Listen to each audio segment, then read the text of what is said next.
Hello friends, welcome back on biology कक्षा। तो आज का हमारा टॉपिक है मानव रोग यानी ह्यूमन डिसीज़। अब रोग होता क्या है? तो यदि हमारा शरीर अपनी सामान्य परिस्थिति में नहीं है, चाहे वह शारीरिक हो या मानसिक हो, इस कंडीशन में हम किसी न किसी रोग से ग्रसित होते हैं। जैसे 25 सेंटीमीटर से अनंत तक हमें स्पष्ट दिखाई देना चाहिए, लेकिन अगर हमें नहीं दिखाई दे रहा है तब भी हम किसी न किसी रोग से ग्रसित है। मतलब शरीर का सामान्य स्थिति में ना होना किसी न किसी रोग की निशानी होता है। अब डिसीज़ में आ रहा है डिस मतलब एब्सेंस और एस मतलब सामान्य या आरामदायक अवस्था। तो सामान्य या आरामदायक अवस्था की एब्सेंस ही डिसीज़ होती है यानी रोग होता है। रोग पोषण विकार, संक्रमण के कारण या आनुवंशिक कारणों से, इन तीनों में से कोई भी कारण हो, चाहे पोषण का विकार हो कि पोषण की कमी हो हमारे शरीर में, या किसी चीज़ से संक्रमण की वजह से, या आनुवंशिक कारणों से, किसी भी अंग का क्षतिग्रस्त हो जाने से जब व्यक्ति अपनी सामान्य क्रियाएं नहीं कर पाता है या वह अपनी सामान्य क्रियाएं करने में परेशानी अनुभव करता है, असमर्थ होता है, तो ऐसी अवस्था को ही रोग कहते हैं। अब जो मानव रोग होते हैं ये दो प्रकार के होते हैं। फर्स्ट होता है जन्मजात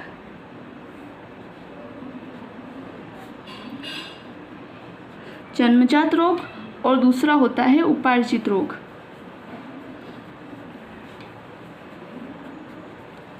अब जो जन्मजात रोग होते हैं उन्हें सामान्यतः आनुवंशिक रोग भी कहा जाता है।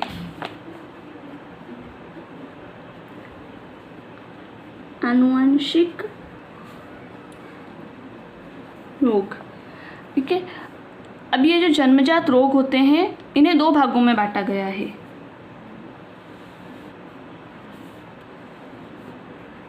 इसमें फर्स्ट आता है मेंडलीय विकार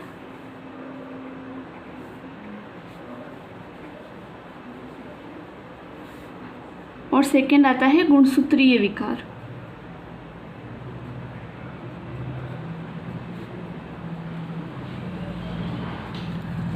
अब जो मेंडलीय विकार होता है वो किस वजह से होता है? तो मेंडलीय विकार जो होता है वो गुणसूत्र की संरचना में परिवर्तन की वजह से होता है। मतलब उसमें कोई स्ट्रक्चरल चेंज आ जाए तो मेंडलीय विकार होता है। और जो गुणसूत्रीय विकार होता है वो गुणसूत्र की संख्या में परिवर्तन की वजह से होता है। ये होता है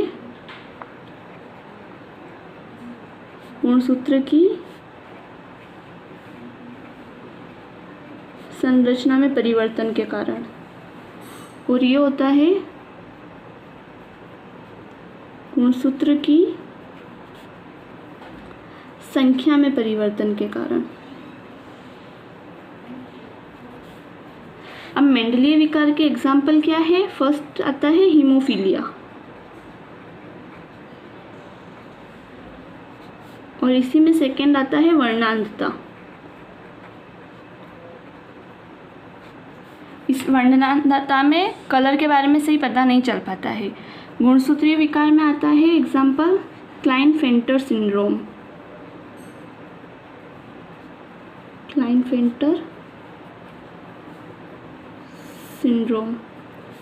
और इसी में सेकंड आता है डाउन सिंड्रोम।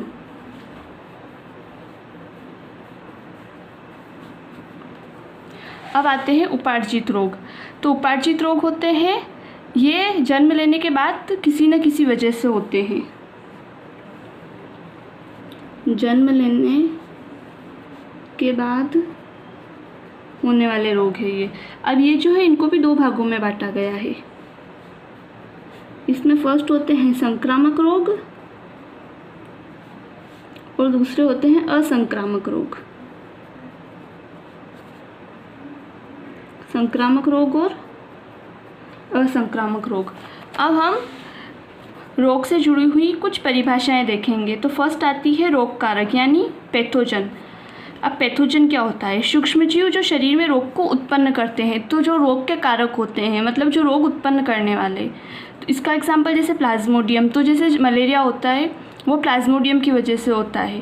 प्लाज्मोडियम सूक्ष्मजीव जब हमारे शरीर में प्रवेश करता है तभी हमें मलेरिया होता है। तो ये प्लाज्मोडियम हो गया, ये रोग कारक है मलेरिया का। इसके बाद आता है रोगवाहक या वेक्टर। रोग कारक को अपनी बॉडी पर भोजन व आवास देते हैं। ये रोग फैलाने के लिए प्रसार का कार्य करते हैं, रोगों का प्रसार करते हैं। जैसे मादा एनाफिलीज, मादा एनाफिलीज खुद कोई रोग नहीं फैलाती है, बल्कि रोग फैलाने वाले सूक्ष्मजीव मतलब प्लाज्मोडियम को अपने शरीर में आवास देती है, वो भोजन देती है। तो जब हमें मादा एनाफिलीज काटती है तो जो इसके शरीर में जो प्लाज्मोडियम होता है वो हमारी बॉडी में आ जाता है, इस कारण हमें रोग हो जाता है। तो ये जो होते हैं रोग वाहक होते हैं मादा एनाफिलीज। वाहक कैरियर रोगकारक को एक स्थान से दूसरे स्थान पर पहुंचाने का कार्य करते हैं। इसका एग्जाम्पल होता है मक्खी। तो जैसे मक्खी होती है तो ये किसी भी गंदी चीज़ वगैरह पे बैठती है, तो उसके बाद क्या होता है, जो हैजा का रोग कारक होता है यानी विब्रियो कोलेरी, वो जो होता है मक्खी के शरीर पर बैठ जाता है, लेकिन मक्खी को ये पता नहीं होता है कि वो उसके प्रसार का कार्य कर रही है। अब यही मक्खी जब हमारे किसी खाने पे बैठती है तो वो जो रोग कारक होता है वो वहाँ छूट जाता है, और जब हम खाते हैं तो हमारी बॉडी में प्रवेश कर जाता है। लेकिन मक्खी जो होती है सिर्फ इसके प्रसार का कार्य करती है। इसके बाद आता है इंटरफेरोन। तो इंटरफेरोन क्या होता है, जब किसी भी वायरस का हमारे शरीर पे संक्रमण होता है तो हमारी जो कोशिकाएं होती है वह एक प्रकार के प्रोटीन का स्त्रवण करती है, और इसी को इंटरफेरोन कहते हैं। किसी भी वायरस का बॉडी में संक्रमण होने पर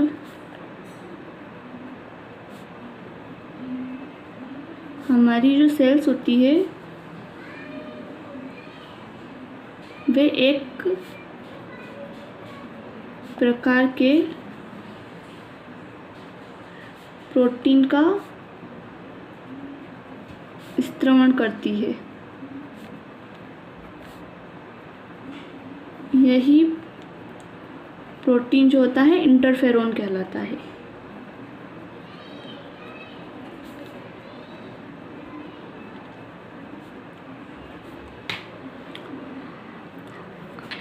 अब आता है टीकाकरण, वैक्सीनेशन। वैसे तो इस वर्ड से हम सब भली भांति परिचित हैं, अभी भी जैसे क्या वैक्सीनेशन का चल ही रहा है, तो हमको सबको अच्छे से पता है ये क्या होते हैं। टीके जो होते हैं ये मुख्यतः दो प्रकार के होते हैं। फर्स्ट होता है सक्रिय टीका और निष्क्रिय टीका।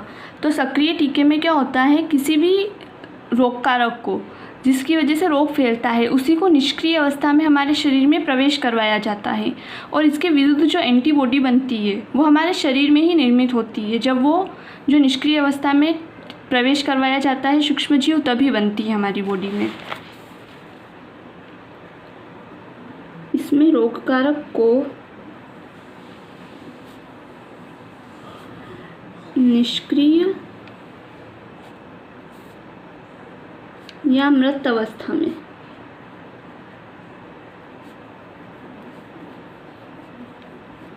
बॉडी में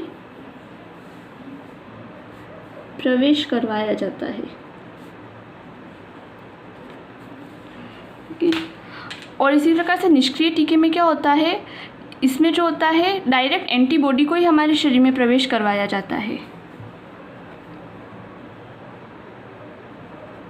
डायरेक्ट जो एंटीबॉडी है को ही शरीर में प्रवेश करवाया जाता है। अब सक्रिय टीके में क्या होता है, एंटीबॉडी हमारी बॉडी में निर्मित होती है। इसमें जो एंटीबॉडी होती है हमारी बॉडी में ही बनती है। और इसमें तो देख ही लिया, जो एंटीबॉडी होती है उसको डायरेक्ट प्रवेश करवाया जाता है हमारी बॉडी में। अब इसके बाद क्या होता है, जो सक्रिय टीका होता है ये लाइफ टाइम के लिए होता है। मतलब एक बार किसी भी रोग कारक को अगर हमारे शरीर में निष्क्रिय अवस्था में प्रवेश करवा दिया है तो वह लाइफ टाइम के लिए उस रोग से हमारी सुरक्षा हो जाती है। ये जो होता है लाइफ टाइम के लिए होता है, लेकिन ये जो होता है बहुत ही कम समय के लिए होता है। लगभग 6 महीने तक इसका असर रहता है, उसके बाद हमें फिर से एंटीबॉडी को शरीर में प्रवेश करवाना पड़ता है। ये जो होता है बहुत कम समय के लिए होता है।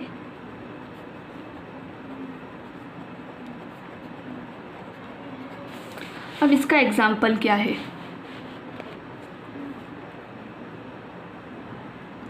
इसका एग्जाम्पल है जैसे अभी कोरोना की वैक्सीन लग रही है, तो वो भी जो आती है इसके अंदर ही आती है। उसमें भी जो कोरोना वायरस है उसको निष्क्रिय अवस्था में हमारी बॉडी में प्रवेश करवाया जा रहा है। इससे कोविड की जो वैक्सीन है वो भी इसमें आती है। और इसका एग्जाम्पल है टिटेनस का टीका।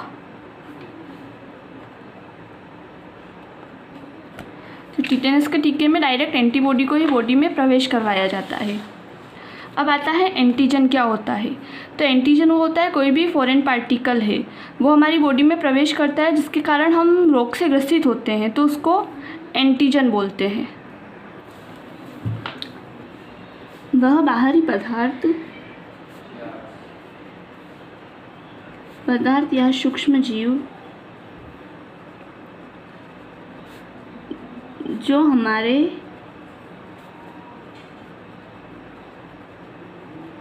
प्रतिरक्षा तंत्र को सक्रिय कर दे,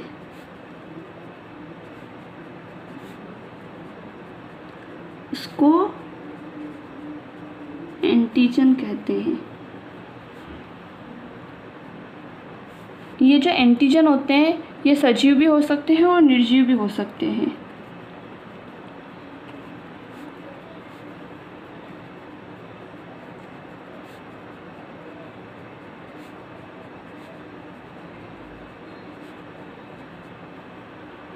अब इसके एग्जाम्पल हो गए जैसे धूल के कण या कोई वायरस है, कोई बैक्टीरिया है, तो ये सब जो आते हैं एंटीजन में आते हैं। अब एंटीबॉडी क्या होती है? जैसे कोई भी एंटीजन जब हमारी बॉडी में प्रवेश करता है तो उसके खिलाफ हमारी बॉडी में एंटीबॉडी बन जाती है। किसी भी एंटीजन के बॉडी में प्रवेश करने पर हमारी बॉडी में एंटीबॉडी बन जाती है। ठीक है। अब आता है रोगों के प्रसार के आधार पर रोग कितने प्रकार के होते हैं। तो इसमें फर्स्ट आता है एंडेमिक। एंडेमिक क्या होता है? किसी भी क्षेत्र विशेष में ही फैलती है। जैसे जो एंडेमिक बीमारी होती है वह किसी भी एक विशेष क्षेत्र में फैलती है। जैसे हो गया घेंगा रोग। घेंगा रोग होता है, ये विशेषतः पहाड़ी क्षेत्रों में जो रोग होते हैं उनमें पाया जाता है, तो यह एक प्रकार की एंडेमिक है। अब आता है एपिडेमिक। तो एपिडेमिक क्या होता है? यह जो एपिडेमिक होती है कुछ देशों या राज्यों में फैलती है, मतलब ये ना ही तो किसी विशेष क्षेत्र में फैलती है ना ही पूरे विश्व में वगैरह फैलती है। यह जो होती है सिर्फ कुछ देशों या राज्यों विशेष में ही फैलती है। अब इसका एग्जाम्पल हो गया प्लेग। इसके बाद आती है पेंडेमिक। पेंडेमिक क्या होती है? यह लगभग पूरे विश्व में फैलती है। जैसे कोरोना वायरस कोविड-19 ये जो है लगभग पूरे विश्व में फैला, तो इसलिए इसको जो होता है पेंडेमिक की श्रेणी यानी महामारी की श्रेणी में रखा गया है।